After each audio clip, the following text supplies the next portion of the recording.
In 1909, Norwegian explorer Roald Amundsen discovered that two Americans, Frederick Cook and Robert Peary, were claiming to have reached the North Pole. Amundsen had already spent decades traversing unexplored lands, including the Northwest Passage, which he and his crew were the first to have successfully traversed. But he viewed the North Pole as one of his ultimate goals. He had long desired being the first person to get there, and him being thwarted in such a fashion was a crushing defeat to the expedition he had already planned and received funding for. Like I said, Amundsen would learn of this news in 1909, and knew that fame and glory no longer awaited him at the North Pole, but on the other side of the planet, a much more dangerous and exotic locale. There was another similar destination which no human being had ever claimed to lay their eyes upon. So, Roald Amundsen set out to reach the South Pole before anyone else, diverting his ship at the last minute, not even letting his crew or his financiers know of the change in plans. He figured that the glory of being the first men to walk upon the southern pole of the planet would help him in his quest to ask forgiveness, not permission. Meanwhile, Robert F. Scott, an explorer that had set off on a grand Antarctic expedition in the early 1900s, had returned to his native England just a few years earlier. He had attempted on multiple occasions to lead a land expedition to the South Pole, but had been thwarted because of the weather conditions. Scott had just returned to the Antarctic continent on an even grander voyage, but reaching the South Pole was a secondary objective for Scott and his men. Their mission was a scientific one, and their main goal was to find and retrieve ancient fossils. Reaching the South Pole was very much on the back burner. That is, until Robert F. Scott received a letter from Roald Amundsen, letting him know that the Norwegian explorer and his team were preparing to embark upon an expedition of their own. Scott realized that if he wanted his name to live in infamy, he would have to act fast. He began preparing an expedition of his own, which was very much hindered by the last-minute planning. The race to reach the South Pole unfolded in the latter half of 1911, with both crews experiencing trials and tribulations in their pursuit of eternal glory. Both Amundsen and Scott's teams battled against the conditions along the nearly 1,000-mile journey, hoping to make it back to the coast before the Antarctic winter descended upon them in either February or March. Robert F. Scott and his crew finally made it to the South Pole on January 17, 1912, having struggled through fatigue, famine, and frostbite. Scott himself, who had spent roughly the past decade of his life attempting to reach the South Pole, only realized as his men and he began to approach the location of the South Pole that they had actually been beaten by the glory-hungry Amundsen. Roald Amundsen's journey had been relatively easy, and his team did not suffer any human casualties, only losing a handful of dogs along the way. They had not really faced any severe adverse weather or conditions, and had made it to the South Pole more than a month prior, having camped there on December 14, 1911. Amundsen's crew had left behind some remnants of their camp, but they quickly returned to the coast and then sailed to Australia, where they would announce their successful voyage to the rest of the world on March 7th. As Amundsen and his team flaunted their success to the world, Robert F. Scott and his team struggled to survive in the Antarctic as winter creeped in around them. They would not return to the coast in a timely manner, and over the next several months would fail to communicate with anyone. It wasn't until later that year, 1912, that the bodies of Robert F. Scott and all of his companions were discovered, having been buried completely in the year's snow. A sledge nearby was found covered in Antarctic fossils, proving that Scott and his men had lived up to their end of the mission, and had procured the samples required. Those fossils would actually go on to be a large scientific discovery of their own, proving that Antarctica had once been connected to the other 6 continents, giving Scott's final voyage the historical significance it deserved, and allowing his name to rest beside Roald Amundsen in the annals of world history. Both men were immortalized roughly half a century later, in November of 1956, when a permanent scientific research station was constructed at the South Pole, named the Amundsen-Scott South Pole Station. This station has been continuously occupied since 1956, with staffing tending to vary between the summer and winter months. The Amundsen-Scott South Pole Station remains one of the very few inland bases in all of Antarctica, and it is by far the most inland, having been built directly upon the southern pole. It was named after both men, Roald Amundsen and Robert F. Scott, in an effort to foster international solidarity in the scientific community. Over the past 6 decades, this station has remained a focal point of scientific importance to the rest of the world, but it also provides us with our setting for today's episode, and its backstory provides some much-needed context for the merciless nature of Antarctica itself. Today's episode centers around a mysterious death that took place at this research station, which many believe may be the first and only reported murder in Antarctica's history. This is the story of Rodney Marks.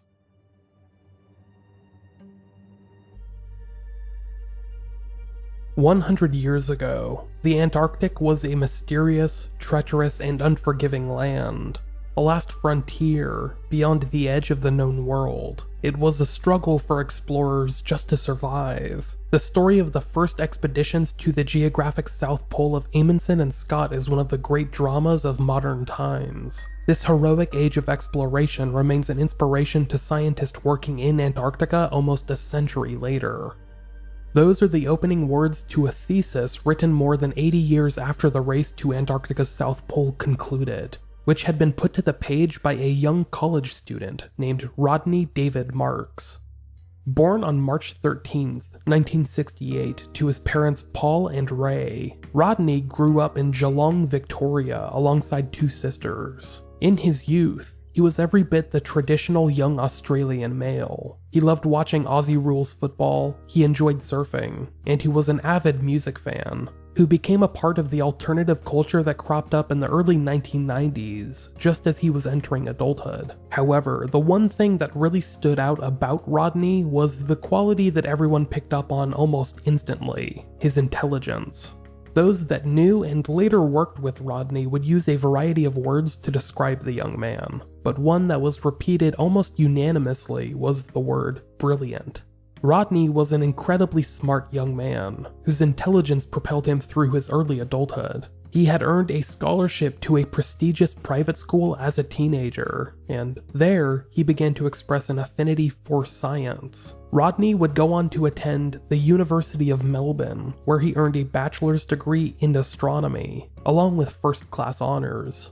He would later attend the University of New South Wales, where he earned his doctorate's degree in physics, making him a legitimate astrophysicist. He would write his thesis about the South Pole, going into detail about how it was a prime location for astrophysical observations. After earning his PhD, Rodney decided that his fascination with the South Pole deserved a more hands-on kind of involvement.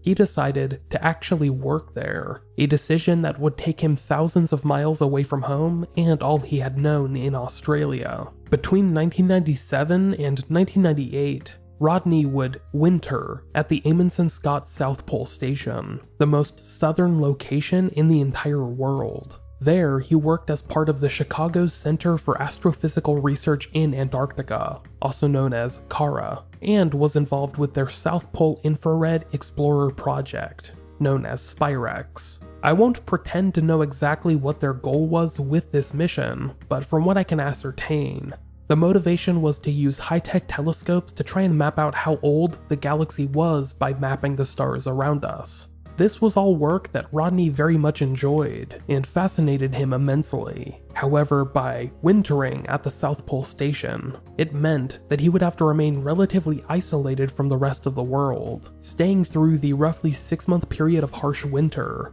February through October, when the South Pole was shut off from everything else. There was close to no daylight through that entire span, and there would be no available transportation until the weather cleared up later in the year. For context, the average temperature through this half-year span of time would range between -35 and -80 Celsius. During this time period, the Amundsen-Scott Station is maintained by a skeleton crew, typically just a few dozen people who help keep things operating during the cold winter months. The rest of the crew, typically numbering anywhere between 150 and 200 people, clear out for the winter months, returning to greener pastures until the weather clears up. Like I said, conditions are so severe at the South Pole that during the winter months, transportation cannot safely make it there. So the station receives a large influx of supplies before then, and the leftover crew, Rodney included, would have to make it on their own for roughly half of a calendar year.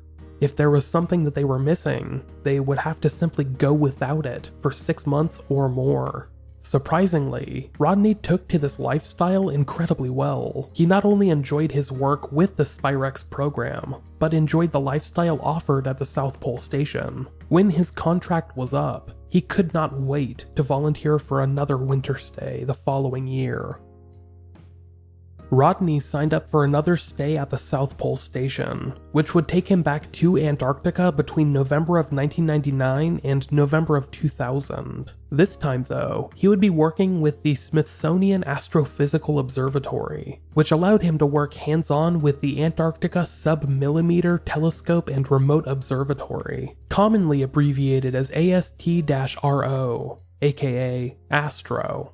This was a 1.7 meter off-axis telescope that took advantage of the South Pole's planetary position to survey the southern galactic plane, exactly what Rodney had written about in his thesis. The Astro, as it was known, was able to pave the way for other projects that would succeed it, and Rodney was able to play an important role in that the year that he was stationed there.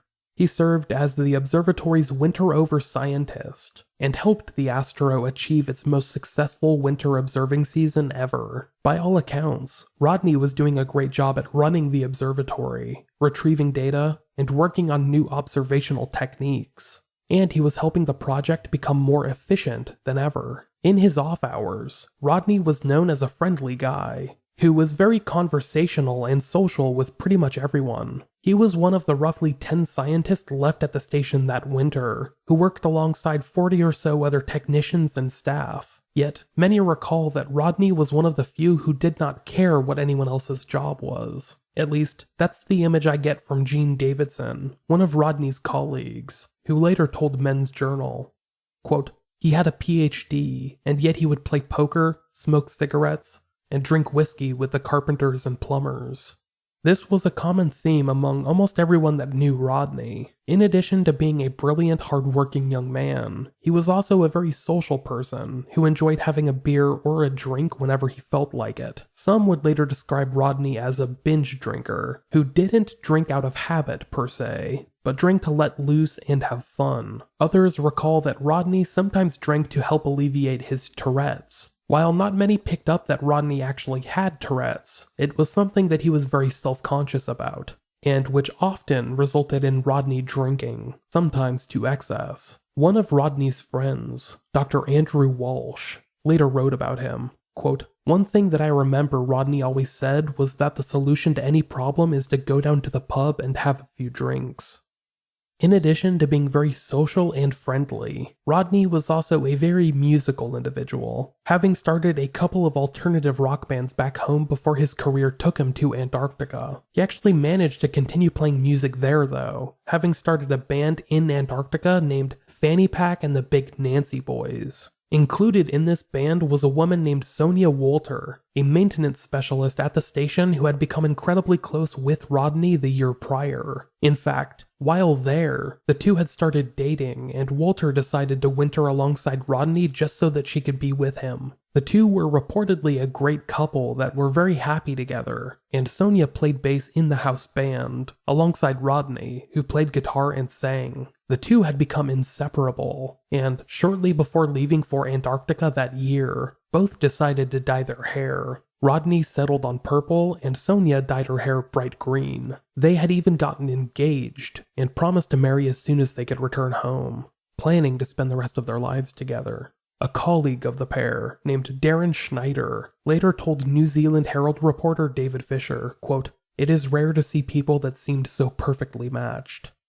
Rodney would later be remembered by his Astro team with the following passage, Rodney had a combination of wildness, imagination, and dedicated self-discipline that made for great science. Rodney made many significant contributions to the science of Antarctic astronomy. He believed in the work he was doing and was always willing to make the extra effort to get a good result. Underneath that rock and roll exterior was a guy who got to work early, stayed late, and kept a tidy, organized laboratory notebook. His perseverance in obtaining site data was crucial in demonstrating the quality of the South Pole site. His imagination sometimes led him to do things differently than the rest of us, usually to great success.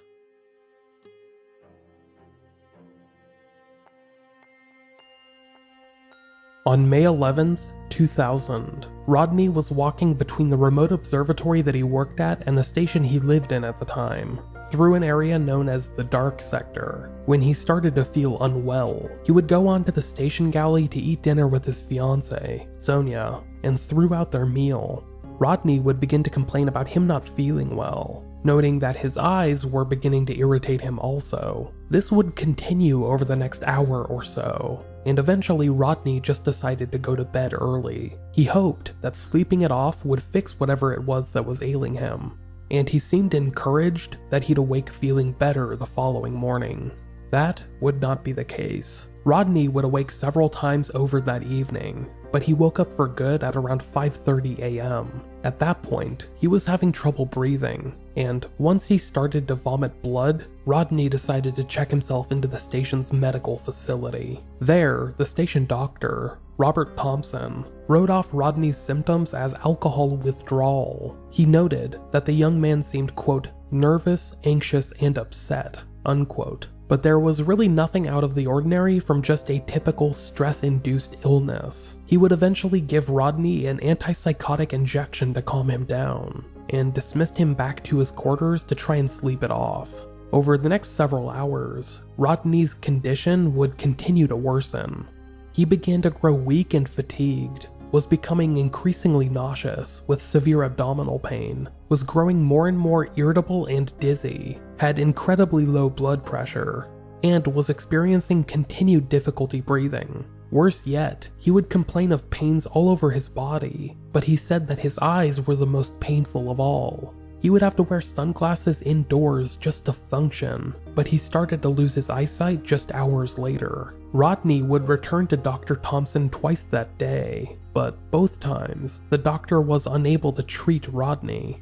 His symptoms were perplexing, and without a more experienced medical wing, Dr. Thompson wasn't sure what all he could do. He even attempted to reach out to medical experts via satellite, but this was of no help. The afternoon of May 12th saw Rodney's most panic episode of his illness. All of his symptoms were boiling to a point of no return, and unable to treat the young man, Dr. Thompson decided to inject him with another antipsychotic named Haldol. He hoped that this would help alleviate the young man's symptoms at least somewhat, and in that regard, it seemed to very briefly work.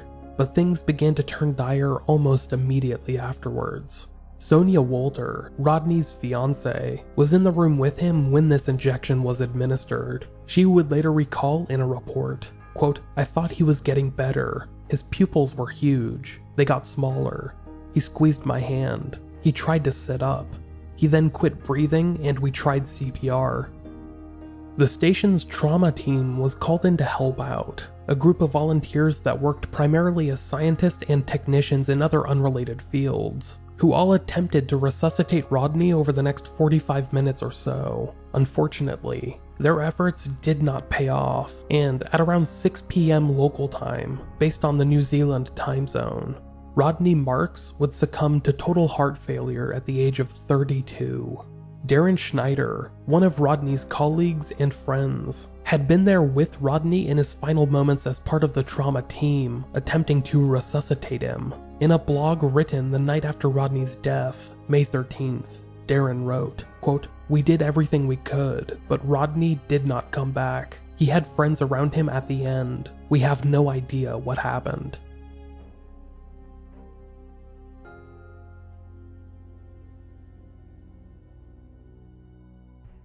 Following the death of Rodney Marks, a statement was released by the National Science Foundation, who oversaw the operation of the Amundsen-Scott South Pole Station. In this statement, the NSF revealed that the cause of Rodney's death was unknown, but it appeared to be due to natural causes, which had perhaps been onset by the young man's alcohol consumption. However, this would not be confirmed for quite some time, as it was just May 12th, which is right in the middle of the Antarctic winter. There would be no flights in or out of the station for several months, so an official autopsy could not be conducted until later that year. In the reporting of Rodney's death, it was stated by the NSF that, quote, "There is nothing to suggest that his death was related to his work, to the environment at the South Pole, or to any toxic or infectious agent." What this report failed to mention is that there had been no actual analysis of Rodney's bloodstream, which could have helped shed some light on what had actually led to his death. This was because the chemistry analyzer at the station's medical facility had not been used, or even activated, during this entire ordeal. The device itself, a Kodak Ectochem, had a lithium-ion battery that had died several months prior, and the device, which admittedly was rather dated, would have required several hours to calibrate. Several hours that neither Rodney nor the medical staff had. Regardless, there had been no analysis of Rodney's blood at the time, so we can now see that any statements released by the NSF saying otherwise could be considered very premature.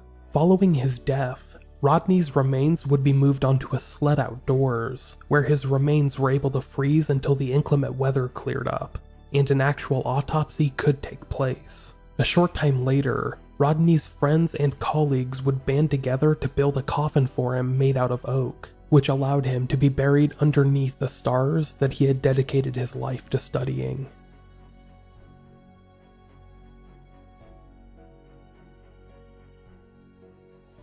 We're going to pause for just a moment to learn about today's sponsor.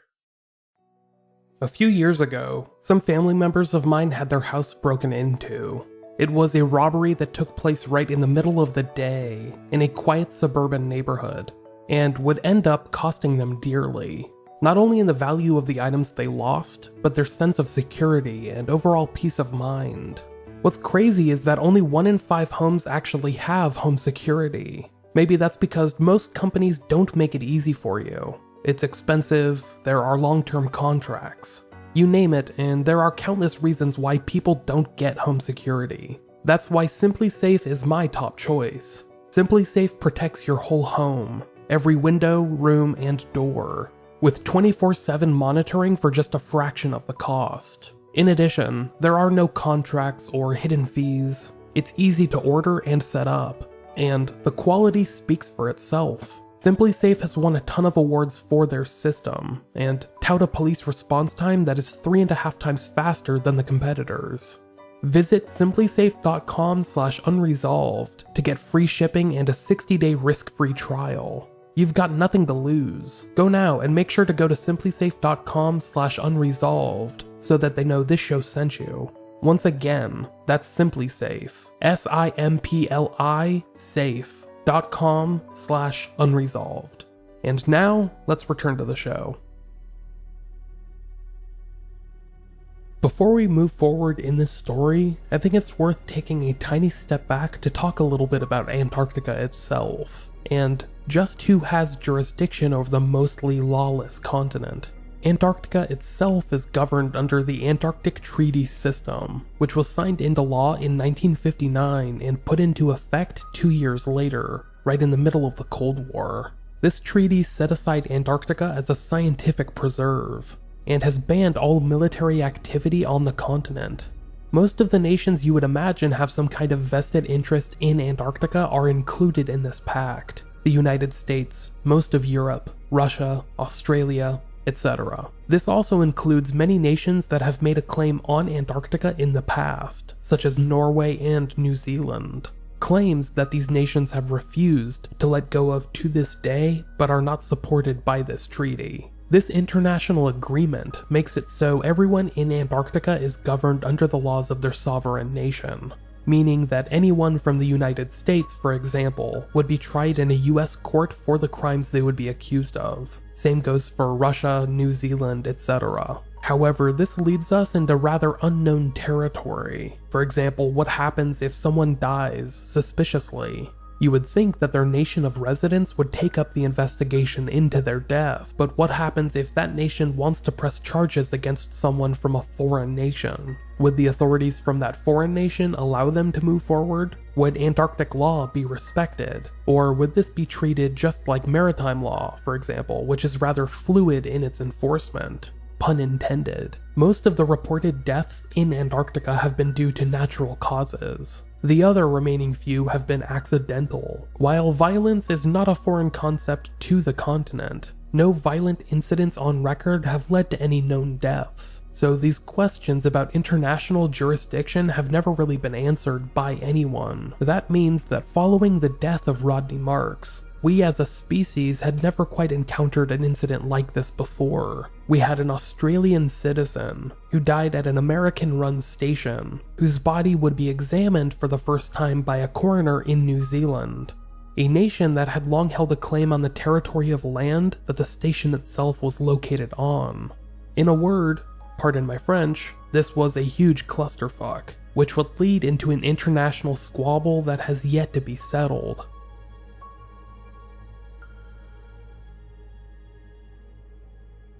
It wasn't until October of 2000, nearly November in fact, several months after Rodney's death, that his frozen remains were finally flown out of the South Pole Station. His body was taken to New Zealand, where an official autopsy could take place. Both Australia, Rodney's nation of birth, and America, the country overseeing the station he worked at, agreed to let the coroner's inquest be held in New Zealand. Rodney's remains were received at a facility in Christchurch, New Zealand, which was the base for American activities in Antarctica. There, forensic pathologist Dr. Martin Sage would examine Rodney's body, and quickly discovered the cause of Rodney's death in his bloodstream. Approximately 150 milliliters of methanol, which was well beyond the lethal limit for someone of Rodney's size. Methanol is a commonly used methyl alcohol, oftentimes known as wood alcohol, which has a variety of uses, including distillation.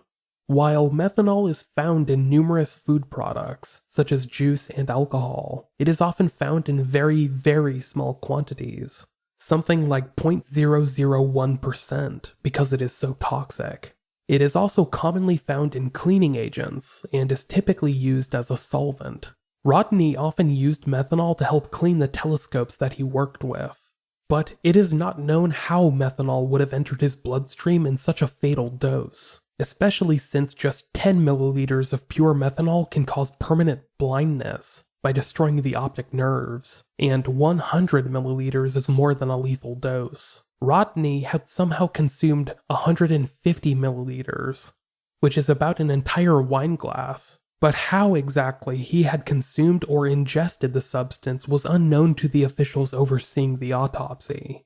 This discovery, that Rodney Marks had not died of alleged natural causes, but rather methanol poisoning, would lead to the launch of an official inquest into his death. New Zealand authorities would begin looking into this mysterious case, but by the time they had discovered the methanol in Rodney's bloodstream, all of the people that Rodney had been working with at the South Pole had already returned home, to nations that operated under different jurisdictions and legal codes. In addition, pretty much all of the evidence from what could have been a potential crime scene was gone, with just a few of Rodney's belongings being returned to his family and the rest being disposed of. Rodney's quarters had since been emptied and were now being occupied by someone else, and the same went for his workstation.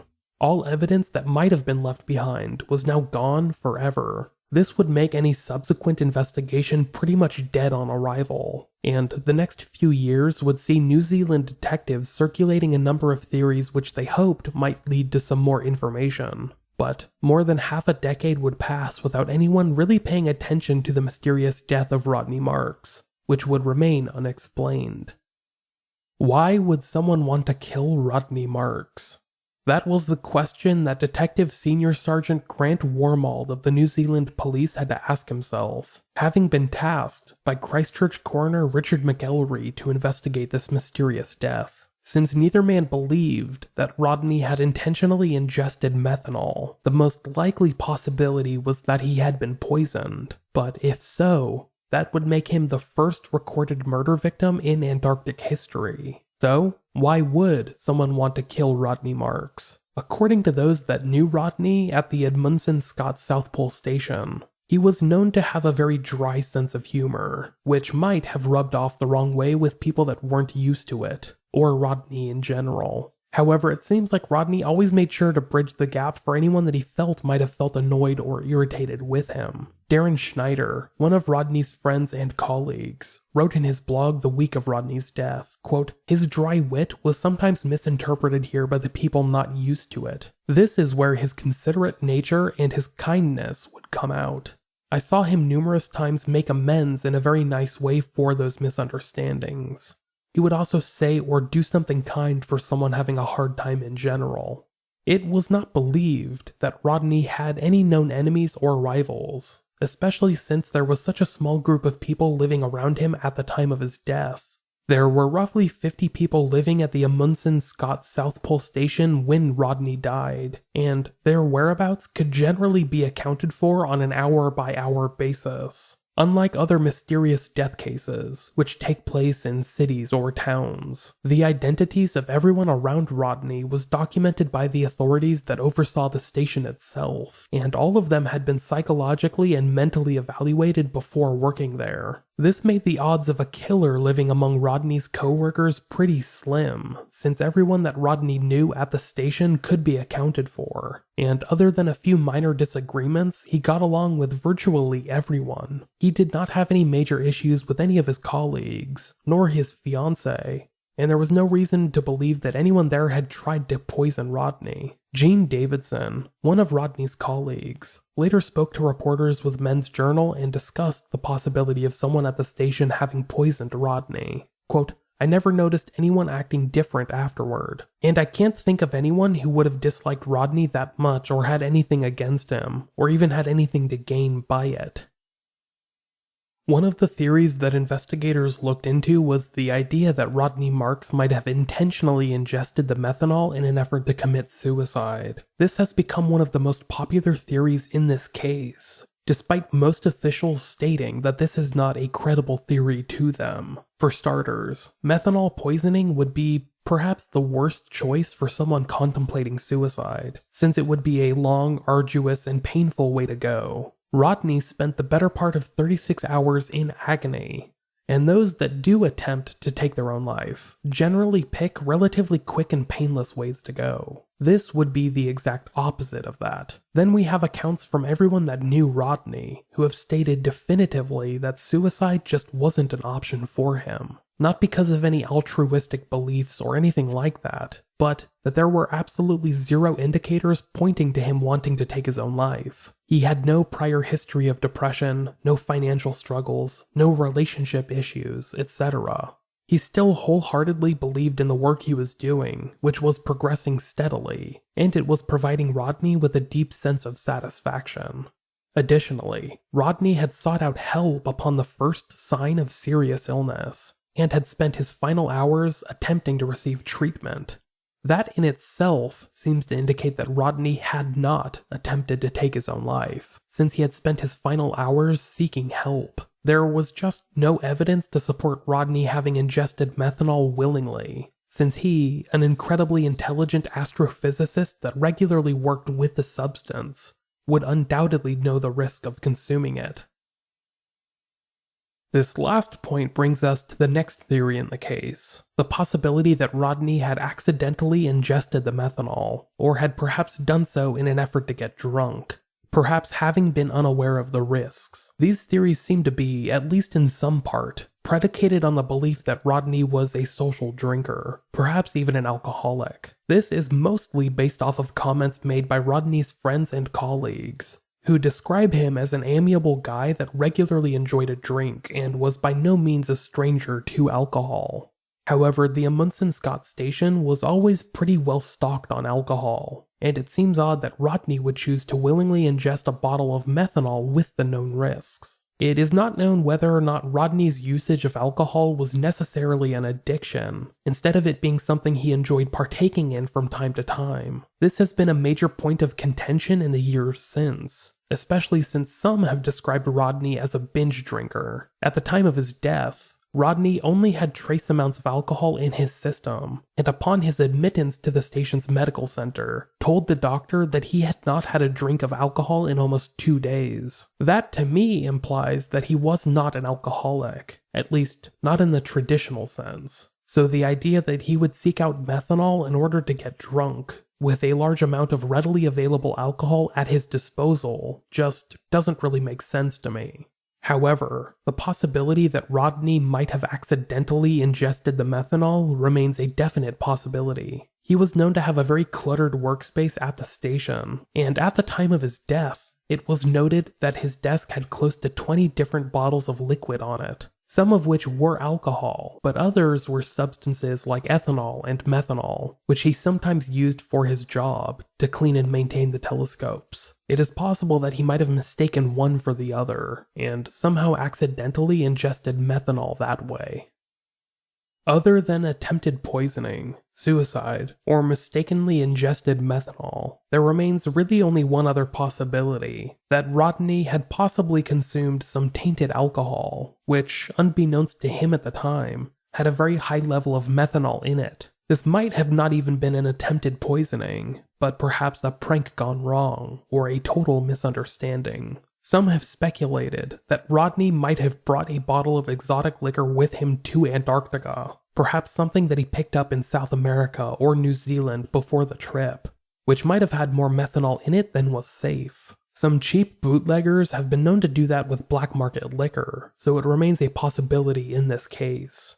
At least one of Rodney's colleagues recalls him picking up a black bottle of liquor in New Zealand before the trip, which had some kind of Portuguese labeling. Some believe that this unknown alcohol might have been tainted or laced with methanol, perhaps an ill-fated attempt by the manufacturer to make it more potent. But this brings us to a question: why did nobody else report getting sick?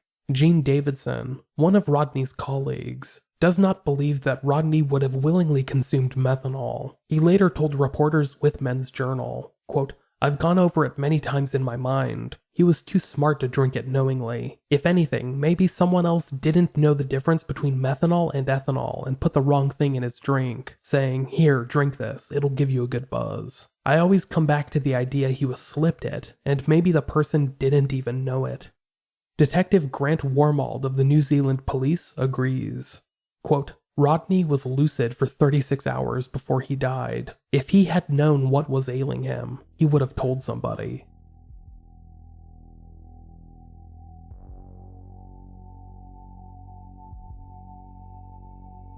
The investigation into Rodney Marks' suspicious death was overseen by New Zealand's Detective Grant Wormald, who had been tapped by the Christchurch coroner to oversee the case. He would spend years in charge of the official investigation, looking into every possible avenue for how Rodney might have died, including the theories that I've already discussed, such as homicide and suicide, the latter of which, Wormald believed, was quote-unquote most unlikely. As his investigation kicked off in the early 2000s, Detective Wormald attempted to reach out to the US Department of Justice, but was told that all inquiries would have to go through the organizations that held jurisdiction over the South Pole Station. This meant that the DOJ was relegating any authority to the National Science Foundation, who oversaw the station, as well as Raytheon Polar Services, a private contractor that provided logistics, operations, and staffing for the NSF until 2012. Detective Wormald had attempted to obtain a full list of all the staff members that had been stationed at the South Pole at the time of Rodney's death, but his request was rebuffed by US authorities, who ignored the request outright. Eventually, Wormald would find the information he was seeking online, and attempted to reach out to all 49 individuals to interview them. However, since they were spread out across the planet, he had to instead create a questionnaire that he could distribute globally. The National Science Foundation would not agree to cooperate with Wormald's investigation until they were allowed to curate the questionnaire, choosing which questions could or could not be asked of the staff members. The NSF also chose to emphasize that the questionnaire was not mandatory, thus decreasing the likelihood that it would be answered by Rodney's former colleagues. Of the 49 people that received questionnaires, only 13 would choose to cooperate with Detective Wormald's investigation. The other 36 or so chose not to, for whatever reason. Wormald wasn't even able to get in touch with the doctor that had treated Rodney in his final hours, Dr. Robert Thompson, who had essentially dropped off of the grid after Rodney's death.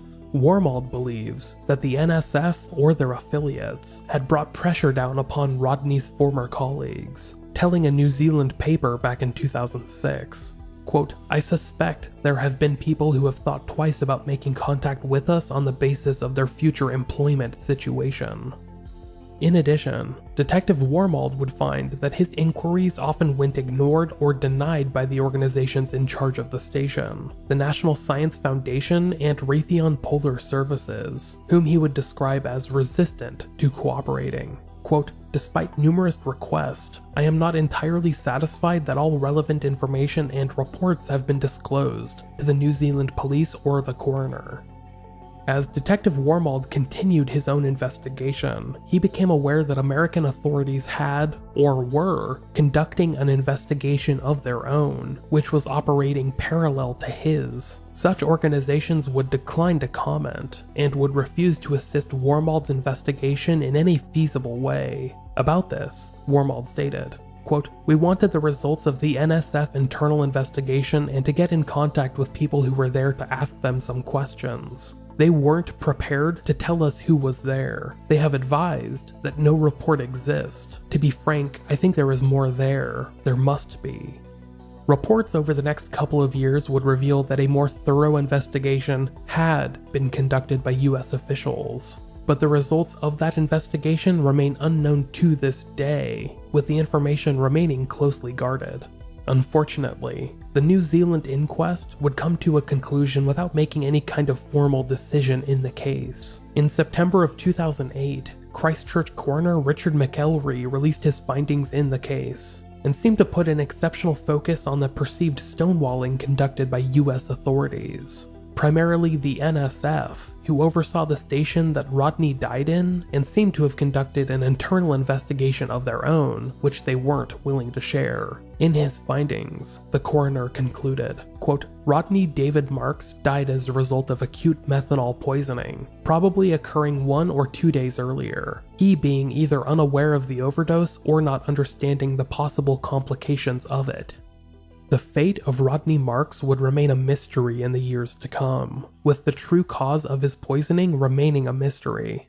Yet, Detective Grant Wormald, who oversaw the official investigation for years, did not believe that his death was an accident or suicide, saying, quote, "In my view, it is most unlikely that Dr. Marks ingested the methanol knowingly. Police have not ruled out that this was the direct result of the act of another person, although there is no evidence that this occurred."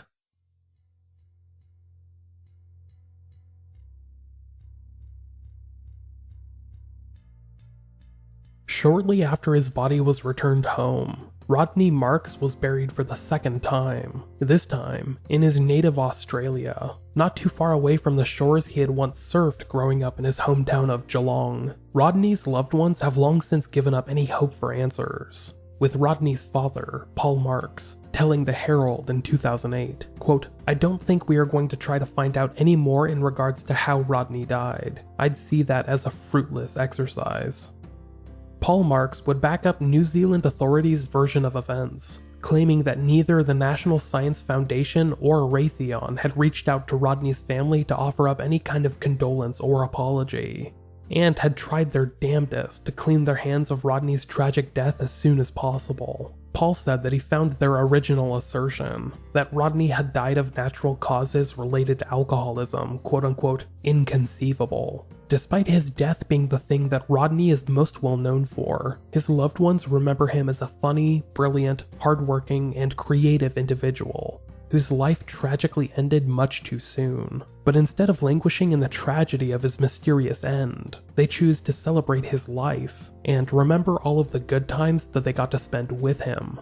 Today, Rodney is still remembered by those that worked with and cared for him, and he has been forever immortalized in the form of a literal mountain. Marks Mount, a 2,600 meter tall mountain in Antarctica, which is about 5 miles northwest of Mount Spire, is named after Rodney, and a plaque was erected at the base of the mountain, which can still be found today. I would like to end this episode with a passage taken from the final note written by Robert F. Scott, whose tragic story you heard about in the introduction of this episode. Much like Rodney, he had met his end in pursuit of scientific achievement at the South Pole, and in his final days, seems to have understood what it was all for. I'd like to think that Rodney shared a similar worldview. So here goes, the final words of Robert F. Scott. We are weak. Writing is difficult, but for my own sake I do not regret this journey, which has shown that men can endure hardships, help one another, and meet death with as great a fortitude as ever in the past. We took risks. We knew we took them. Things have come out against us, and therefore we have no cause for complaint, but bow to the will of Providence, determined still to do our best to the last. Had we lived, I should have had a tale to tell of the hardihood, endurance, and courage of my companions, which would have stirred the heart of every man. Rodney remains the only person to die under suspicious circumstances in Antarctica, and it is indeed possible that he is the only known person to have been murdered on the continent. But unless we learn more about the circumstances of his mysterious death, his story will remain unresolved.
Thank you for listening to Unresolved. I do apologize if I sound a bit different today.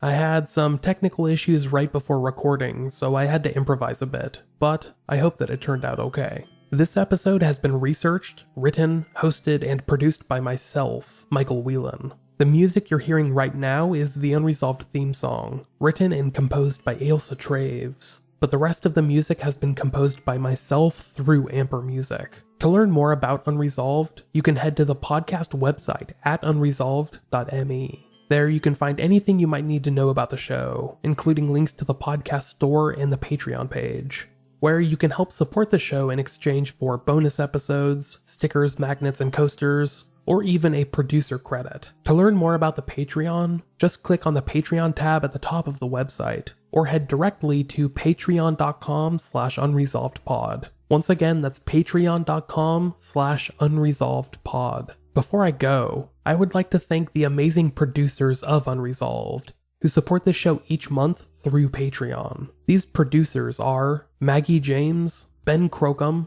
Roberta Jansen, Matthew Brock, Will Carter, Peggy Bellarda, Evan White, Laura Hannon, Catherine Vattalaro, Damian Moore, Astrid Nair, Amy Hampton Miller, Scott Meesey, Stephen Wilson, Scott Patzold, Marie Vangland, Emily McMeehan, Lori Rodriguez, Jessica Yount, Amy McGregor, who I think is now donating twice, thank you Amy, Danny Williams, Brian Rollins, Sue Kirk, Sarah Moscaratolo, Lauren Harris, and Thomas Ahern. Thank you all so much for your support.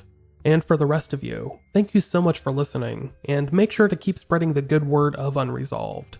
Tell your friends, tell your family, anyone that might be interested. And also make sure to head to Apple Podcast or your app of choice to rate and review Unresolved. But most importantly, everyone, Stay safe, and I will talk to you later.